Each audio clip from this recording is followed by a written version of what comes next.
Cell could have easily been the strongest character ever, and he could have gotten to that level faster than most people realize. And no, it's not just because he has some of Frieza's DNA. That is part of it though. Today we're going to discuss what might have happened if Gohan didn't kill him, but also why he was so dangerous. Think of this as a hybrid between a what if and a power-oriented discussion about Cell. This is somewhat of a new series I'm trying where we look at the surprisingly large lineup of broken Dragon Ball characters, analyzing their abilities and how they could have grown powerful beyond belief if they had some more time to grow. I'm starting with Cell because I discussed this in a short before, and that short could definitely be expanded upon a bunch. So here we are. Plus, you know I love Cell. Like, just look at my channel's avatar. It's just purple Cell. First off, let's start with the hypothetical about what might have happened if Cell actually won. This is going to set a framework for how he could have grown beyond his limits, looking at what specifically could have gotten him to grow stronger, as well as what he would do after winning. That is a pretty important part of it. So, we start with Gohan and Cell's final beam clash. The father-son Kamehameha isn't enough to kill Cell. So, Gohan's the first to go, barely being defeated by Cell's own Kamehameha. Of course, the rest of the group wouldn't just stop fighting right there. Things would look bleak, but they'd keep going. Vegeta and Piccolo would probably be at the forefront of this, and they'd go first. And unfortunately, no one else really stands a chance against Cell. And this is all assuming Earth doesn't get destroyed as is. He did say he had enough power to destroy the Earth and the solar system as a whole, which you could either interpret as him having that much power in general, or him actually planning to do that. And if the planet does stay around, he said he'd kill everyone anyways. Maybe just a bluff to motivate everyone, but still worth mentioning. Maybe he'd find fun in that. So in the worst case scenario, as soon as Gohan dies, everybody else does too, with the entire solar system getting blown up. So, what would happen next with him? As we all know about Cell, he's not only looking for fun, but mainly he wants to prove his superiority. He's basically just a giant show-off. He'd probably be glad for a bit that he won, but then he'd realize he has nothing left. Gohan was the strongest person he faced, and now he has nothing. So, he'd be on the search for a new rival after that. This is where things would get a little bit more iffy, because we know Cell could travel through space, but what would he know about space? I feel like next he'd travel to different solar systems, going around and looking for a good fight to no avail. There is a chance the Namekians could restore Earth if they end up hearing about this, but for the sake of this video and so we don't go too off topic, we'll say they didn't, because that basically turned into a whole separate story. We're just looking at Cell here, assuming he won and doesn't have to fight anyone on Earth again. In the meantime, there's a couple things he could do. If he actually doesn't really find any strong people on other planets, he can create a clone of himself to train with, at least to pass the time. Maybe he'll stumble across the Galactic Patrol prison, but who knows if anyone there would be able to do anything to him, unless he accidentally frees Moro, but at the time of being freed, Moro wouldn't really have any power to fight Cell with, especially because the seal on him wouldn't have been broken since Majin Buu hasn't been defeated. But speaking of Majin Buu, he'd probably be the next challenge for Cell. Of course, Babidi would look for a source of power to revive Buu with. Cell would be the next best target for that. The best way to do this would be to have Dabura fight Cell. And it's kind of a win-win. A win for Babidi because he gets some power, and a win for Cell because he actually gets to fight someone strong. Except, by this point, Cell would have likely surpassed Dabura. Dabura was already compared to Cell in canon. So, if we have Cell with a little bit of extra time to train, Dabura might not be anything interesting for him. It really depends when Babidi actually finds Cell, which probably wouldn't be immediately, giving Cell enough time to either train, absorb people, or both. If Cell somehow does figure out what Babidi's up to, maybe he'd willingly try to get Majin Buu revived, just because of the prospect of actually having a strong opponent to fight. And once again, the outcome of this really depends on how much time has passed.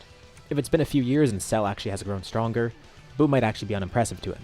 If he hasn't grown strong enough, well, then Majin Buu is freed thanks to Cell's curiosity, and then he's running rampant around the universe, with Cell having died.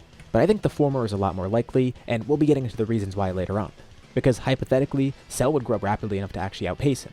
So he willingly revives Buu, gets a good fight from it, and for the sake of this video, we say he defeats Buu, assuming this happens years after he defeated everyone on Earth. So now he's really bored. He's gone to countless planets, absorbed countless people, fought countless people, but really only a few people have interested him. There was Goku, who couldn't stand up to Cell but still was interesting. Then there was Gohan, who was intriguing and also gave Cell a challenge. And then there was Majin Buu, his most impressive opponent yet, especially with all his abilities, but still he was just a stepping stone for Cell. This is where Beerus comes in.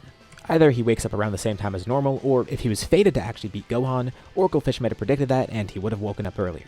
But regardless of when Beerus wakes up, there's a few different outcomes here. 1. Beerus wakes up looking for a rival, and Cell's really the only person left. 2. Beerus looks for a rival and decides to kill Cell because of all the havoc he's caused. 3. Beerus wakes up looking around kinda aimlessly for a rival, and even though he wasn't looking out for Cell, he eventually does find Cell, who's grown so strong that it impresses Beerus. Assuming Cell isn't just killed right away by Beerus, and actually makes a good impression and becomes his rival, which is kind of a stretch, this would be the best outcome for him because obviously he wouldn't be destroyed by Beerus. But also, it's a win-win. Beerus has his rival, and Cell has his rival. Beerus would be someone that Cell's aiming to surpass, which will take a while. And Beerus will try and build up Cell to be a better warrior and possibly the next god of destruction. Like I mentioned, this could have gone a bunch of different ways, and this isn't a standard what-if like I usually do. But if you're interested in seeing an actual what-if about this, where it's more in-depth and has an actual story with it, be sure to drop a like and let me know below. Subscribe and hit that bell too so you're notified of if it happens. Now with the what if aside, let's go into the actual analysis of Cell's power. Even without having a bunch of people to fight with or a good training regimen, I feel like Cell would definitely keep trying to grow, even though he's already perfect. Really, what else does he have to do? If there's no one to fight and assert his perfection to, why not just train? It's in his blood, he is part Saiyan after all. It wouldn't hurt to grow stronger, especially because he might be curious. What if there's a way to go beyond perfection? He already grew significantly against Gohan. Now he's technically super perfect. So what about going beyond that? Well, let's look at what Cell has. Obviously for a baseline of his power, when he defeats Gohan here, he's starting at solar system level. And it's pretty impressive he got this far as is. We never actually did get to see Cell train and how quickly he would grow while training. Although we did actually get to see him absorb people. That alone was able to help him grow significantly. He absorbed a bunch of regular people around Earth. And he really quickly went from getting washed by Piccolo to completely overpowering him when he wanted to absorb Android 17. So his absorption's really potent. There is somewhat of a misconception out there that Cell can't absorb people anymore, at least after becoming perfect. But you could see in his design, he still does have his tail, it's just retracted. He doesn't necessarily need to use it anymore, but it doesn't mean he can't use it anymore. At this point, it might not be something he resorts to or feels he needs, but still, it's worth mentioning because he should still be capable of it at this point. And it is a really effective way of growing stronger if he so decides. That we could say for certain. As for his actual training potential, well, we know for a fact he gets Zenkais. We saw this against Gohan. So if it wasn't enough that we knew he's part Saiyan, that confirms that he grows like a Saiyan. Pretty rapidly too, considering he also has regeneration. Of course, it's not like he has infinite energy like the other androids, although his regeneration does seem to be a lot more efficient than when Piccolo does it. So while it's not something he could just spam over and over again, it's still worth noting that he could use it pretty frequently. And he can grow somewhat from it, just as Saiyans do when they get close to death and then heal. And now one of the big parts of his DNA, the fact that he's part Frieza. Everyone brings this up about Cell, because it is a pretty big upside to being Cell.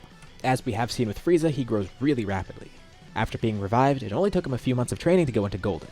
And when he died again, just from mental training in Hell he grew stronger, getting control over his golden form and physically growing too, despite not actually doing any physical training.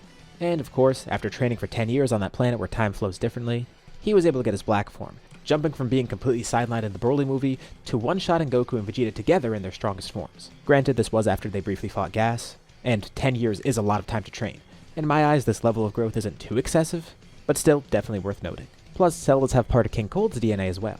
So even though Frieza is just a fraction of who he is, he has Cold's DNA too, and both of them are mutants. So it's not really too diluted in Cell, he should be a mutant just like both of them.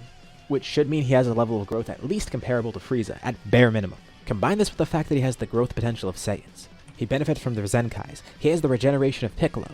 Not to mention, Cell has an incredibly high battle IQ, thanks to all the data he has, but also his own intelligence. And the fact that he can copy things really easily, on top of the fact that he already has a large arsenal to begin with. Alongside the large array of techniques he has, maybe he could even tap into the power of a bunch of different forms as well.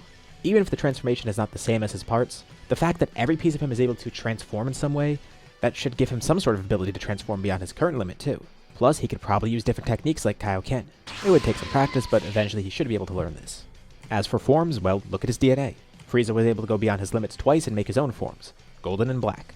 Cell should also be able to do the Super Saiyan God ritual. We don't know what that would look like, but given his physiology, he would be compatible for that given the right circumstances, or he could train for a godly power, and manifest that into a form somehow, if not just his base.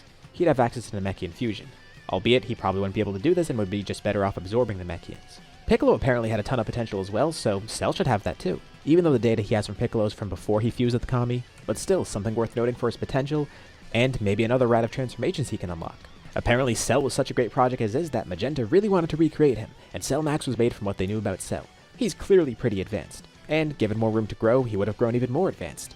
High intelligence, high battle IQ, a strong baseline of power that he's starting from, a wide array of abilities, power mimicry, regeneration, high potential and adaptive growth, the ability to survive in space, absorption, instant transmission, multiform, or the ability to create Cell Juniors too. That's just a small fraction of what his abilities are. All those ingredients in his arsenal could be a recipe for him growing way stronger than anybody else. Of course, this is all hypothetical, but not entirely unreasonable. Cell's mindset could also definitely hold him back in some areas, mainly with getting things like Ultra Instinct or appealing to Beerus in the long run. He is also a bit of a sore loser like we saw, and at the end of the day, he's a villain. Granted, he's not as villainous as someone like Frieza or Kid Buu, but it would likely take a lot for him to correct his ways. The only reason I'm even mentioning this is because this could help him grow even stronger than he is. It's really his biggest downside. As discussed in my video on why Goku will always be the strongest, linked above, raw strength and potential can only take you so far in Dragon Ball. Mindset is a much bigger part of what makes you grow strong. But the great thing about that is, a character changing their mindset and mentality is actually possible, unlike changing their physiology. And with all the data he has on Goku already, reaching a level like that might not be too crazy, or even him coming to the realization that he needs to do something like that. He is part Goku after all, and his motivations are somewhat similar to what Goku likes. Still very different, but there are some similarities there. Going down this path, alongside all of the other things I mentioned, that would guarantee Cell could be the strongest thing ever. And when you take a look at his full arsenal like this and analyze how strong he truly is, you come to see that it's really good Gohan killed him. Otherwise, we might have gotten some deviant art form of Cell with him using Black, Orange, Ultra Instinct, Kaioken, Ultra Ego, and whatever else together. That would have been terrifying, and ugly. Was there anything I overlooked here? Do you think he could be stronger? Let me know in the comments below. I'd love to see what you think. Anyways, thank you all for watching, and I'll see you on the next video.